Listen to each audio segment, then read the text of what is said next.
Hey, what's up? I've been really interested in human design lately.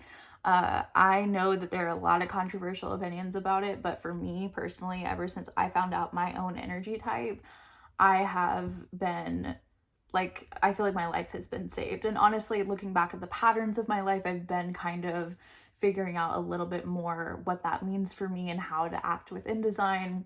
And so, first of all, if you don't know what human design is, it's a system. It's kind of like astrology, but not really. It's more so something that you could use in tandem with astrology because it is a study of patterns and how that shows up in your life and how you can make those patterns kind of work in your favor and gain success or whatever your result is, whatever result you're trying to get as your own energy type. And so I wanted to talk a little bit about projectors. If you don't know what human design is, this may not be the video for you. This is kind of for people who maybe already know what human design is and who want to learn more about it.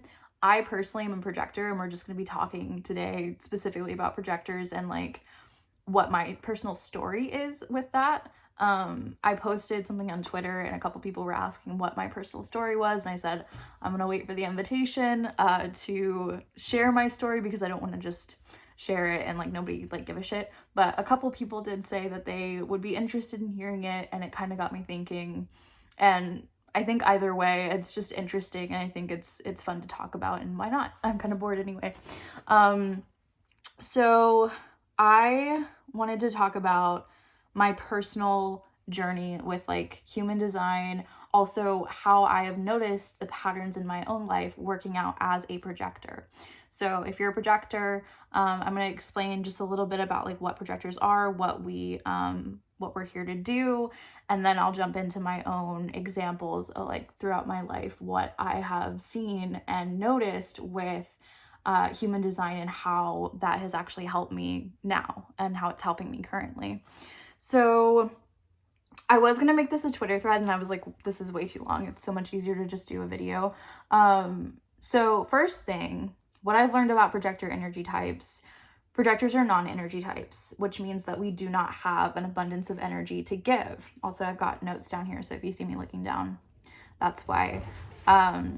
So we often, we get drained really fast. We are people who need a lot of rest, and this is something that I beat myself up for constantly before, because I was like, I should have more energy. I should have, I would compare myself to other people and just think, well, this person can do this and that. Grind culture is a huge thing in the US in particular, and so I felt so guilty for not having the energy and not having I would get burnt out really easily basically. So but then I found out projectors are non-energy types. We often ride the high of generators and manifesting generators because these people are the people that projectors are here to guide. We are specifically kind of better at pointing out things to generators and sort of helping them come up with their skills, what they're talented at. We give them something to respond to. And so we are kind of naturally generator and manifesting generator besties. And so we are natural teachers. We're natural hubs of knowledge. We're natural guides. We're talented in seeing a new perspective, recognizing other people's talents, their gifts, what they're good at, their skills. Our strategy is to wait for the invitation. So that doesn't necessarily mean everything, but it does mean that we do have to wait for an invitation to major life themes. So moving, entering a new relationship, entering a friendship, a new job. We cannot insert ourselves or invite ourselves into those things. And so I find that even though it's technically for major life themes, it's actually good to practice that even just on a daily basis. I don't readily share my astrological or tarot knowledge or anything that I am super passionate and fascinated by unless somebody is like, hey, what does this mean? If somebody actually asks me, then I know that the information is going to be appreciated. So only then am I going to take the time out of my day to say, oh, here's what this placement means in your natal chart, or here's what this means in your human design thing, or let me pull a card for you or whatever, only when I'm invited, because if I'm not, usually people kind of like get bored. I can see them physically kind of get bored with me and move on. And I hate that feeling more than anything. Like, even with, like, I work as a nanny currently for a little boy, and he'll ask me one question, but if I go into something that he did not ask me about and I was not invited into that conversation, he usually just says like, okay, I'm not interested anymore. And that kind of hurts my feelings, like, low key. But it's my own kind of fault, like, especially now that I'm aware of the fact that I can't be going into things that I know were not asked for. I was not really invited into the conversation. So of course I'm not going to feel appreciated, and then I'm kind of bitter about it, even if it's for just a short period of time. So generally I wait for the invitation, but that does not mean that we have to wait for an invitation all the time. And it does not mean that we have to wait for an invitation once a relationship or a new level in a job or an environment is established. So like, if you have a friend, you don't have to constantly wait for an invitation to text your friend. Like, if you're a friend, if they've invited you and recognized you for like, hey, I think you're cool, let's be friends, and you establish some sort of friendship, it's not like a big deal. Like, I can just text my friends. We've already established the relationship. There is an open invitation to text that person unless something changes. But if we do not wait for an invitation, like when it's a major thing like a job or a move, or we're inserting ourselves, like if I were to invite myself to a party and nobody asked me to be there, and I will get bitter about it. That is our not self theme, is to be bitter over things that, when we're feeling unappreciated and unrecognized, essentially. And so projectors are not doing nothing, though. Projectors are not just like sitting around waiting for an invitation all the time.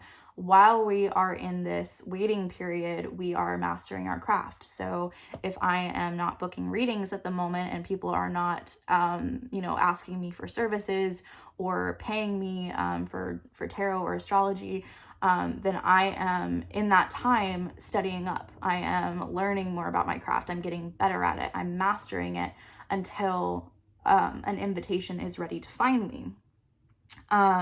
We also have to make ourselves noticeable. We have to have an aesthetic. We have to put ourselves out online, or otherwise we have to make ourselves be seen. This is something that I really struggled with, which I think is also like, that's where I really like astrology in tandem with human design, because I can look and see, okay, well, I have a Leo MC and a Scorpio rising. So that means that I naturally don't really want other people to see me. But at the same time, with Leo MC, that is the whole thing. We have to undim our light and put ourselves out there in order to be noticed and appreciated for our knowledge and our gifts and our skills. And so that's something that I've kind of really struggled with.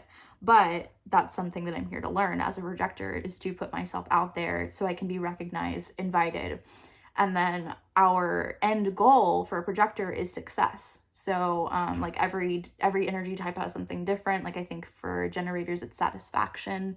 I could be wrong. But I know for me it is success.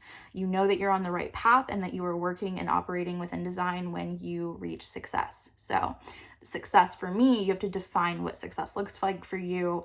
And so I'm going to go into a story about like my life and how I have noticed projector themes, and I'm hoping that this could help other projectors, or if you have projector loved ones, maybe you can understand how to help them a little bit more. But I just think that like my story is genuinely entertaining, and it's just something that I don't talk about very often, just because nobody ever asks, but a couple people did ask and invite me to share my story about this. So even if it's just those couple of people, I think it's totally worth it, because why not?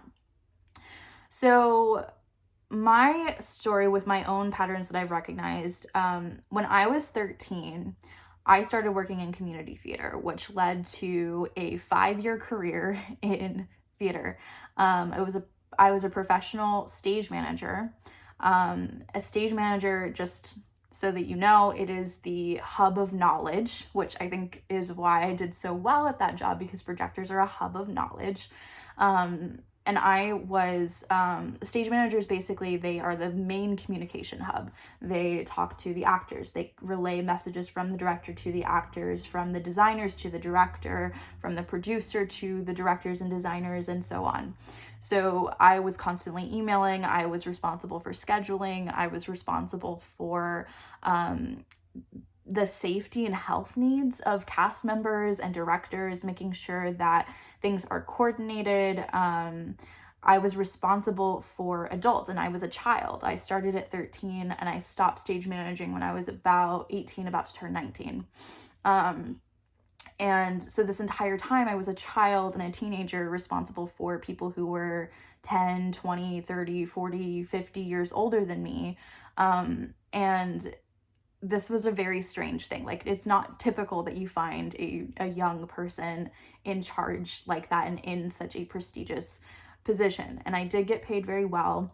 And it was because I was being used for my talents. I was being used for, and one of my talents, one of my skills is this managerial quality, which I think is, like, I can attribute, like, if we look at astrology, I feel like this is completely because of my 6th house stellium. I'm really good at servicing. I'm really good at communication. My Mercury is in the 6th house. And so I'm really good at being detailed and kind of a boss in that sense. And so I tried to keep my age a secret, actually, for as long as I could, because I knew that people were going to have really visceral reactions to me being young and being in that kind of position of authority. And usually the directors were in agreement with me. They were like, yeah, let's just not talk about your age. But eventually somebody found out. There was actually someone who knew me before who kind of offhandedly mentioned my age, and everyone was like, wait a second, how old are you? And I had to kind of tell people, like, oh, I'm 15, 16 at the time. And that's when some real power struggles actually started happening. I'm a Taurus sun, Scorpio rising. So not a surprise to me now that I was really dealing with people who were jealous of me, people who did not like that I was in control, especially because I was so young. But before that, I didn't have any issues. People really respected me, and because they thought I was an adult, and because they thought that, I was doing well at my job. But when people found out that I was younger than I actually was, that's when other people started to get really jealous, which I think actually totally happens to projectors generally. But basically, I started at 13. I walked into an interview. I just really wanted something to do. I wanted to get out of my house. My house was really chaotic when I was a kid, and I really liked having a distraction, something to busy myself with. And I really thought theater was fascinating. That's something that projectors need to have, is a fascination for something. And they need to basically find more about that subject. Whatever you're fascinated about, you need to research it. You need to become kind of a guru in that subject. And so that's kind of what I did. I just pretended like I knew what I was talking about. I kind of faked it till I made it, if you will. And I just sort of emailed a bunch of theaters and was like, hey, are you doing any shows? Can I do something? Can I work in production? And so eventually I got an interview with this one theater. And after that one interview, that one time that I sat down and talked to a director and had my resume and shit like that, I never had to do another interview, because after that, I was invited consistently to be a stage manager for the next show and the next show and the next show. And it's because other people started to recognize Projector strategy. They started to recognize my talents and my skills and my abilities, and they started to invite me because of those things. And so this one interview that I did when I was 13 years old carried me throughout the next 5 years. It was crazy. Sometimes I forget that I did that, actually, because now I don't work in stage management at all. So I want to talk about 3 major invites, because there's too many invites to really talk about all of my stage management journey. It was a lot. There was 5 years of it. But I wanted to talk about 3 major invites in my stage management career that I feel really showcase projector strategy and also not self-theme, which is bitterness too. So invite one, at the beginning, I had done 3 shows at this one particular theater that I started. I was completely obsessed with theater. I wanted to do shows all the time. In fact, that became a problem later because I would take show after show after show, and I'll explain why that was a problem later. But I wanted to do the next show. I was devastated. I was 14 years old and I was completely devastated when they listed the new production staff for the next show at this particular theater, and I was not on it.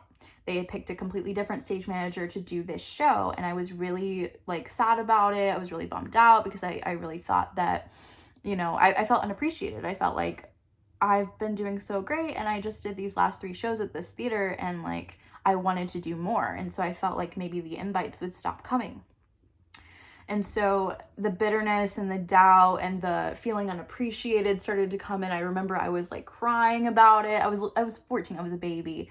And then I got a call from the art director there, and he said that he was doing a musical, which was the last show that I wanted to be a part of. It was a play, and a musical holds a lot of different, like just a much different weight to it because it's bigger, it's more expensive, it's generally just a lot more to trust somebody with than a play, just because it involves a lot more people and a lot more elements to it. So I ended up getting a call for a much bigger and better show that rehearsed while this other play that I originally wanted to be in, it was already in production. So they were in production while we were rehearsing for this musical. So I literally could not have done both of these shows at the same time anyway. And so this is a big reminder to projectors to not be discouraged in waiting for an invitation, because sometimes you don't get invited into something because there's something so much better right around the corner. So then invite 2, I was actually it was much later. This was when I was about 16 or 17. And I was actually in the audience at a dinner theater that I started working at later. And I was watching a show that I wasn't involved in at all. I was just supporting some friends that I had in the show. And at intermission, somebody came up that was sitting behind me. There was like I was at like the bar, and I was watching the show from there, and then behind me there was a booth, and this lady comes up to me and she says, "Hey, I really I've heard that you're a great stage manager." So she told me that the producer there at that theater, which by the way, I thought this was really strange, I'd never had a conversation with him. I have CC'd him on emails before because you have to kind of keep the producer in the loop, but he was not very hands-on as a person, and we had never had a direct conversation. Like I've never been like, "Hey, I'm Katie," and he's never like talked to me either and introduced himself. And so this was very surprising to me, but apparently he had name dropped me to this director who had happened to be sitting right behind me in this booth at this show. And so she recognized me for my talents and abilities and said, "Hey, I've heard you're a really great stage manager." That's recognition. Then she said, "I am doing a show here. I'm doing a main stage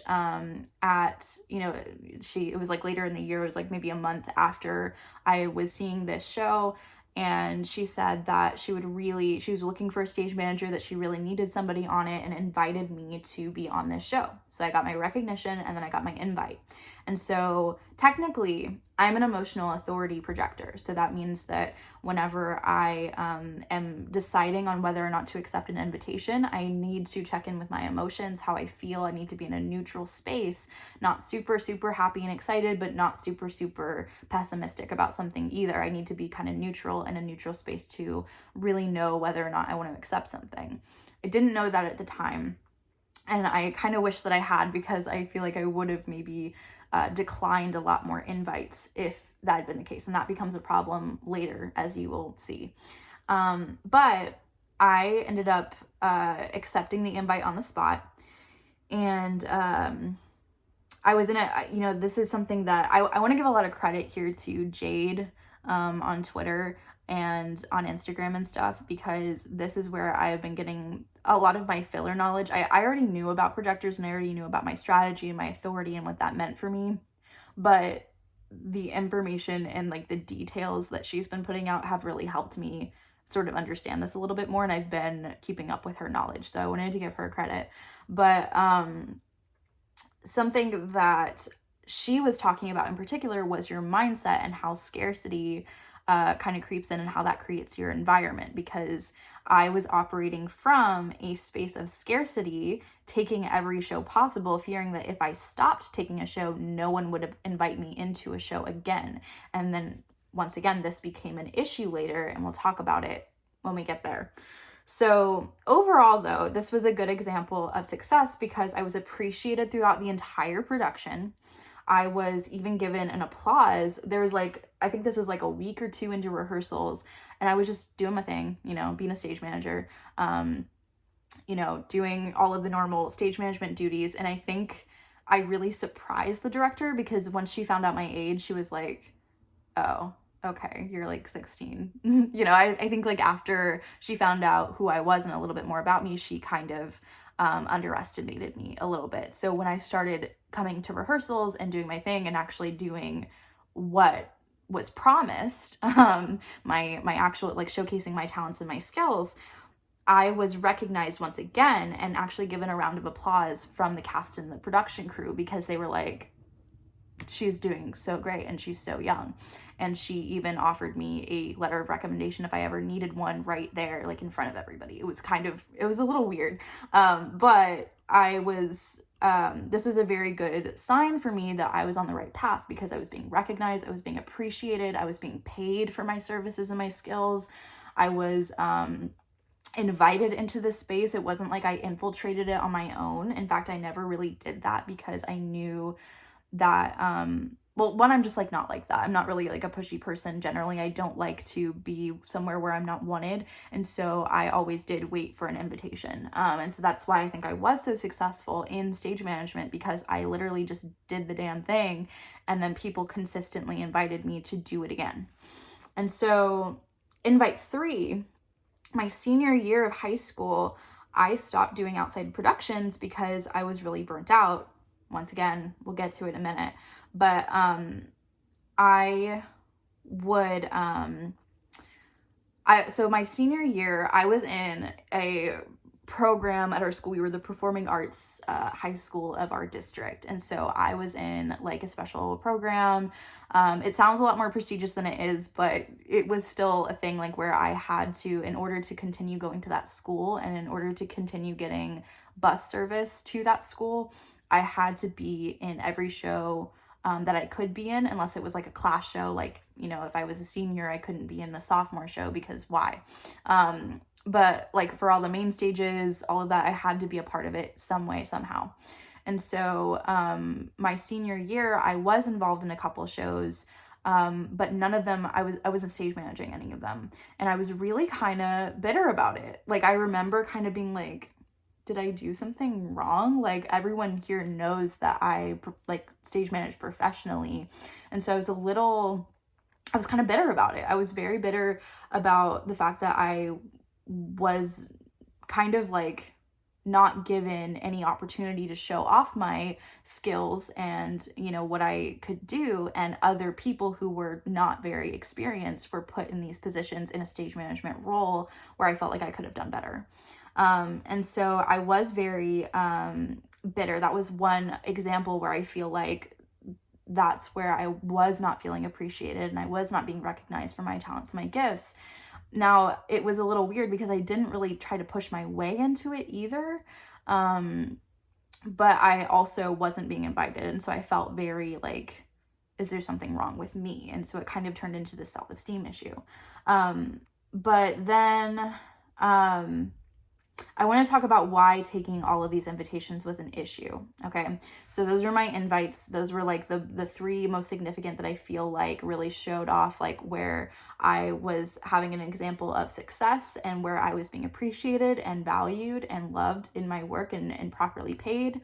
And then I also feel like there were plenty of opportunities where I felt like I could have been invited and I wasn't. And so I got kind of bitter. But honestly, thinking back now, if I had taken off more shows that year, I probably would have been really stressed and it probably would not have been a good environment for me. I would have been burnt out. I want to talk about projector burnout now. Projector burnout is a big fucking deal. Projectors get really burnt out very, very quickly because we are a non-energy type. We need a lot of rest. We're a lot better at being a hub of knowledge and just kind of giving our guidance out. And then we rest and we meditate and we hone our craft. But when we are pushing our energy and doing a little too much, that's when it gets to be an issue. And I did this way too much. I have an Aries stellium. This is already an issue with Aries people because we do burn out. It's a fire sign. And so I am an Aries stellium in the 6th house. So I am way too, I service too much. I go too hard. I become a little obsessive with the things that I enjoy because I'm fascinated by them and I want to keep doing them. And I also, once again, was in this scarcity mindset of if I do not take all of these invitations, will I ever get an invitation again? Maybe people will forget about me. So I was very worried about that because I really did not want to be at home most of the time. So projectors need a lot of rest. We need a lot of downtime. We cannot work in normal, demanding jobs like everybody else. That's not how our energy works. We're not people who can repeatedly do stuff like that. However, the job of a stage manager is already very demanding. You have long rehearsals. You're out late at night. I was already doing school on top of that. And a lot of projectors do express that school is very difficult for them because of the amount of energy and effort and getting up early and all of that. Like all of that takes a lot out of projectors.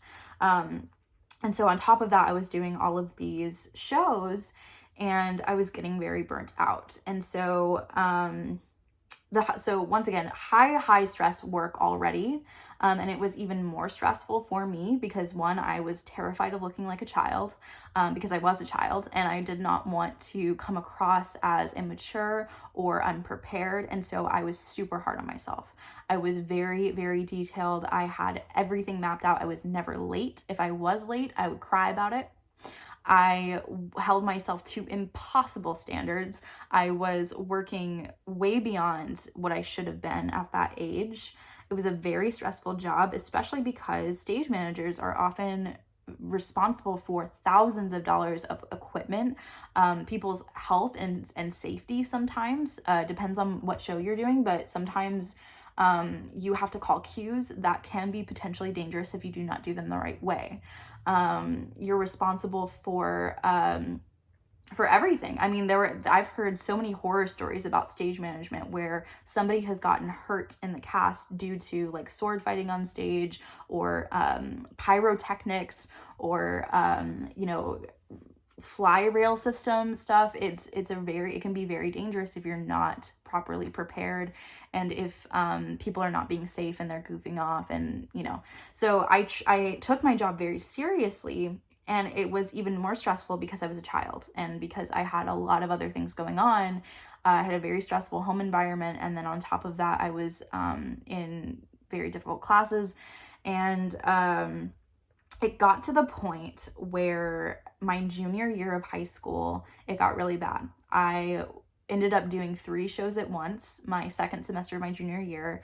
And I don't know how junior years are for other people in high school, but at my school in particular, this was a very big year. It was where we're all kind of preparing to go into college. So there was a lot of extra added stress and pressure of like, you have to have good grades, you have to take the SAT. I was in full AP courses at the time, and except for like maybe one class. I was also in the performing arts program at my high school, so I was very, very like just stressed out. And so I was doing 3 shows at once, and the reason why was because I was doing the UIL show at my school, which was a traveling competition show. And I was very excited to be a part of it. This was something I really wanted to do. I actually still really think very fondly of this show. I was invited to it. I was recognized for my talents and my abilities, all that. And we got very far in the competition as well. I still think very fondly on that show. But on top of that, I was doing the show where I had gotten invited by the director behind me that sat in the booth and recognized me at a show that I was in the audience for. So I was doing that show. I was doing the UIL show. We were in rehearsal for that one. We were actually doing a production for the main stage at the dinner theater. And then also I was doing a late night show that one of my friend director, he was much older than me, he could have been my dad, but he also had invited me into that show months before as well. So I was doing 3 shows at once, and my schedule was jam-packed from 5 a.m. to 2 a.m. every single, like several days out of the week for an entire month. They all overlapped. I was doing shows at night for the main stage, and then I would have the late night show afterwards. So like the main stage show would end at 11 p.m.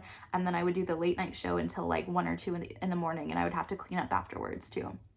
And so then I would also go to school at, I had to be there at 7:30 in the morning, which meant I had to get up at 5 if I wanted to get on the bus. And then I would do after school rehearsals from like 3:30 to 5:30, and then I would take my train to go to the main stage show from 6 to 11, and then do the late night show. So I had 2 or 3 hours of sleep every night. Some days it was a little bit better, some days it wasn't, especially like the weekends it was really bad. So I never got a break. I got so sick. I developed a really bad sinus infection, and this I think is one of my big lessons as a 6th house moon, because 6th house is health and moon is like really connected to your emotions and like what you're doing. And I was very, very stressed out.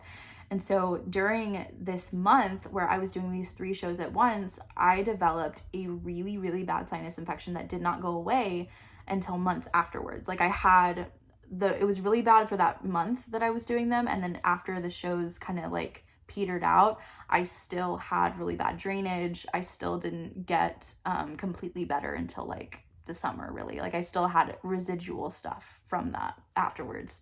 And so projector burnout is real. Now, I really push myself. This was a very extreme case of projector burnout, but now I can't do anything like I used to. In fact, sometimes, before I knew about being a projector and this type of energy, I actually used to kind of look back and say, like, I used to be able to do stuff like this. Why can't I do this anymore? Why can't I exert this amount of energy anymore? And it's because I completely burnt myself out.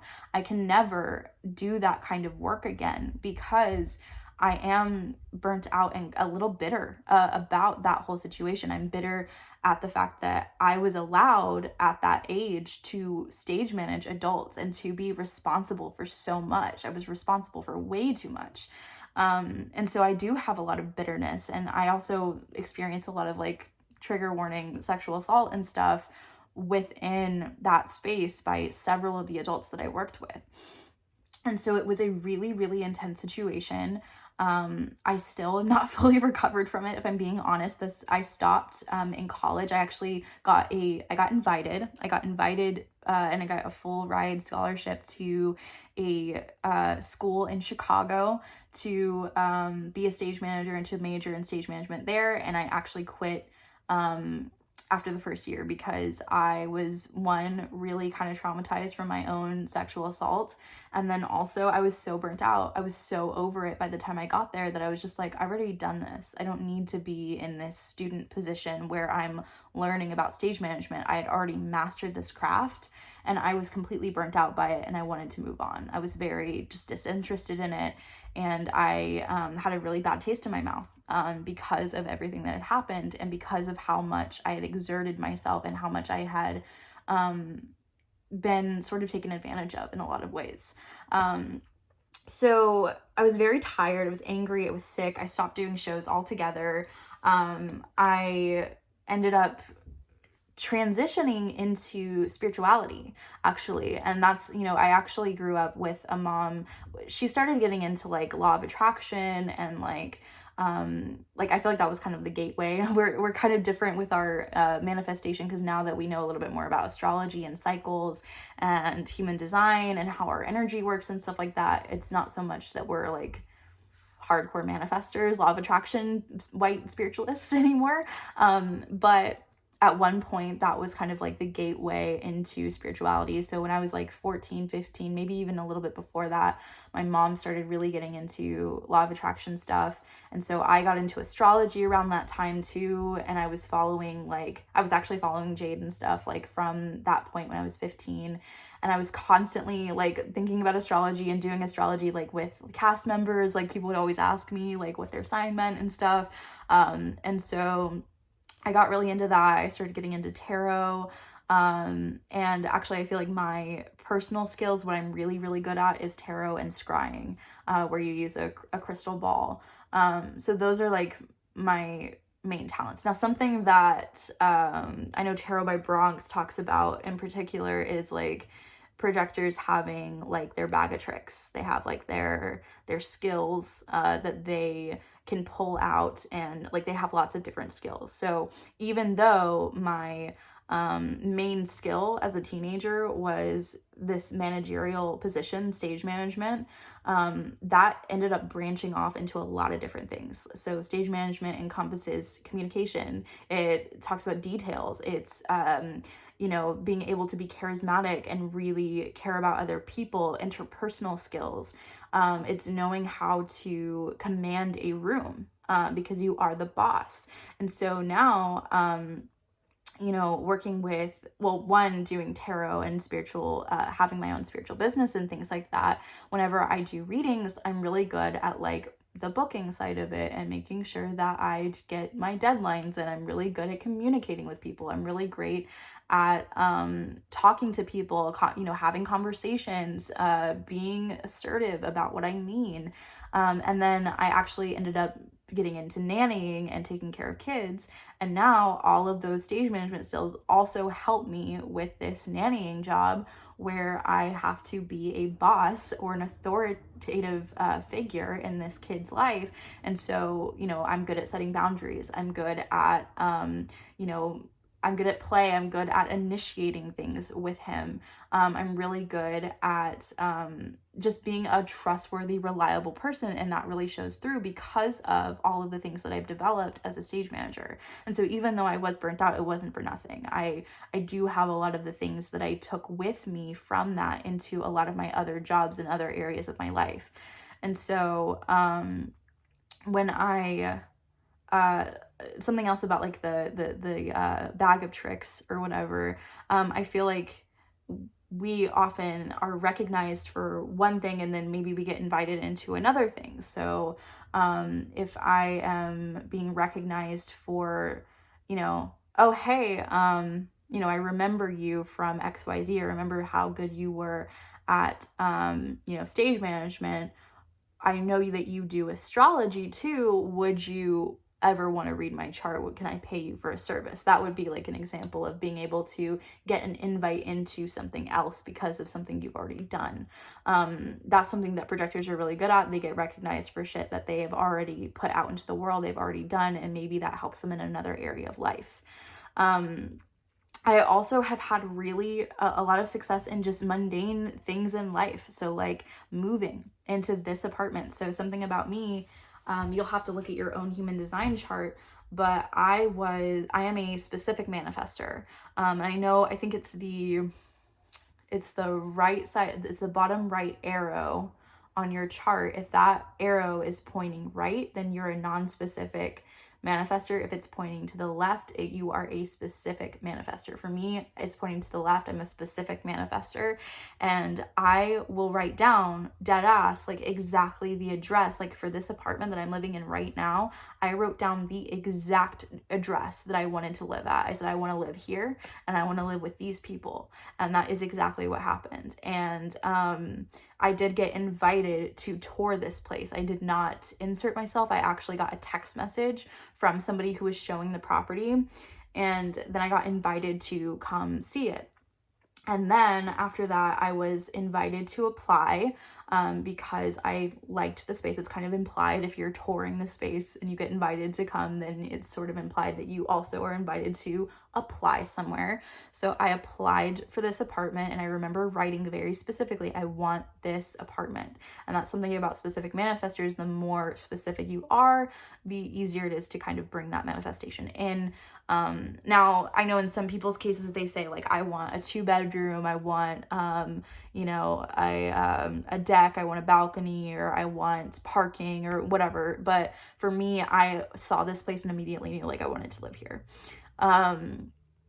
So that's something that I've been experimenting with a lot. I've had a lot of success in my own manifestation, following my own strategy, even when I knew, like, I didn't even know that I was doing it.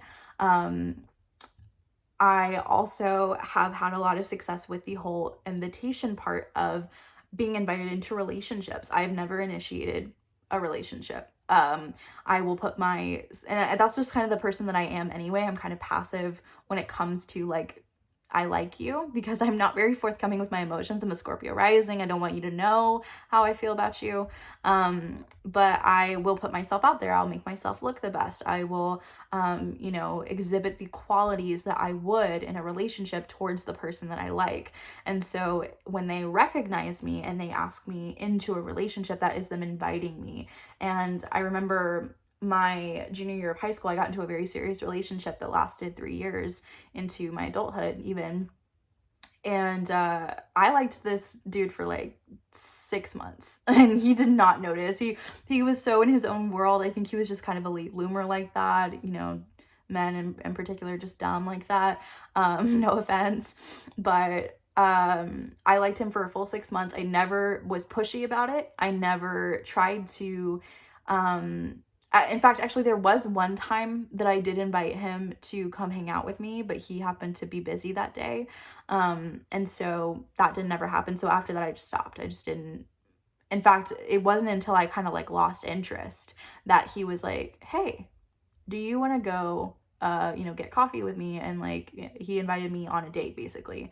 And we spent the whole day together. And then after that, he invited me to be in a relationship with him, and that lasted for 3 years. And so that's like an example of like relationships. I've been invited into the apartments. I was invited to go to Chicago for this full ride scholarship as a stage manager. And even though I didn't end up, being a stage manager and majoring in that and graduating with my degree or anything, I still got to Chicago and had a lot of other invitations and opportunities waiting for me, even though it wasn't stage management related. So that's my projector story. I just wanted to like kind of talk about it because I feel like stage management, it was such a weird, like sometimes I feel like it was a weird fever dream and I never actually experienced it, but I did. And it was a really interesting time in my life. And I just thought it's a perfect example of all of the different things and all of the different patterns I've noticed about being a projector. And I know now certain things I cannot do. I cannot overexert myself. I'm still struggling with that. I'm still struggling to figure out how much can I work and how can I work and find the opportunities that I need to make the amount of money that I need to without overexerting my energy. So I'm still kind of working out the kinks. I'm still trying to figure out what is best for me. And I'm also working on trust because there is a certain level of like, yeah, you have to trust that the invitations will come to make a higher amount of money if you stop overexerting yourself and stop putting yourself and exerting your energy in the wrong spaces. So it's not like I'm perfect or anything. I'm actually, I found I really started getting into human design like 6 to 8 months ago. And since then I've been kind of keeping the projector strategy in the back of my mind, but recently I have really noticed myself using it. I've been trying to get into it more, and I've really noticed a difference. I've noticed, when things work for me and when they don't. As a projector, when you are supposed to be in a space, because there is success, there is another thing, equal give and take. You are being compensated and recognized for your gifts and abilities properly. whatever you deserve, whatever you think you deserve, whatever you think success is, you're getting that. And other people are, being able to benefit from your talents and skills. So for example, when I got this nanny job that I've been working for the last 6 months, I actually hopped on an app. This was after I paid my rent here. For like the third month, and I had like $50 to my name, and I was like, oh shit, I need a job like right now. And so I hopped on like an app, like a babysitting app, just local, and within 10 minutes I applied to a listing that was on there. I just put out my gifts and my skills and my abilities and said like, hey, like I'm good with kids, I'm really playful. I said a little bit about myself. I put up a resume, and within 10 minutes, somebody contacted me on there, and I had a Zoom meeting within another 10 minutes of being on the app. And I met with the mom, and she immediately was like, oh, great. How about you come to my house tomorrow, and you can meet the kiddo, and we can see if this is going to work out. And so immediately I was recognized by, being basically invited into this Zoom meeting. And then I was invited to come meet her kid.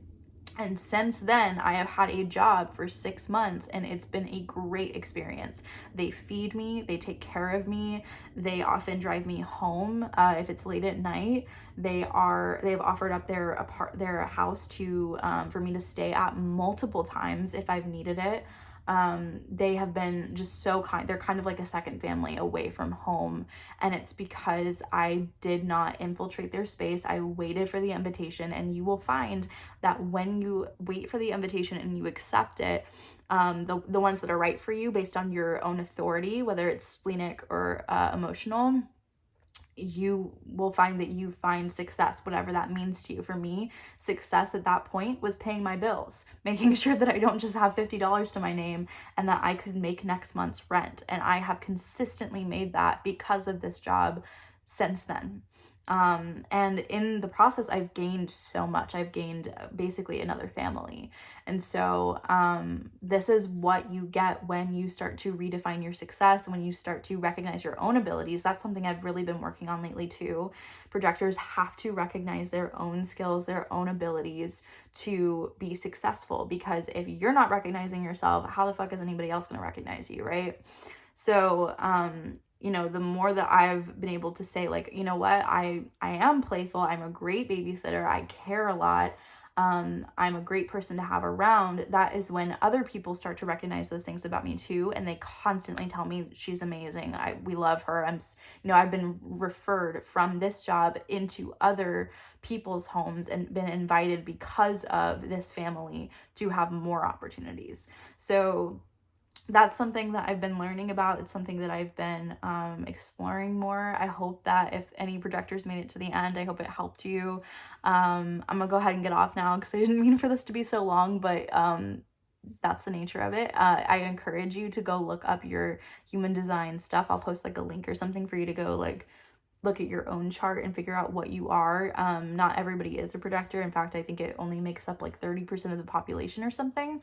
But since I've learned about my own type, it's helped me a lot. And I've also been learning more about generators and manifesting generators and some of the other types too, because I have family members who are generators, who are manifesting generators, who are reflectors, people who are different from me, but I know how I can advise them as a projector, the hub, the guru, right? I can advise them and help them if they need it, on how to act within their own design and use their own authority and to be successful or satisfied or whatever their end goal is. And it's been really helping the people around me too. So thanks. Bye. I'd love to hear your stories as well. Comment down below.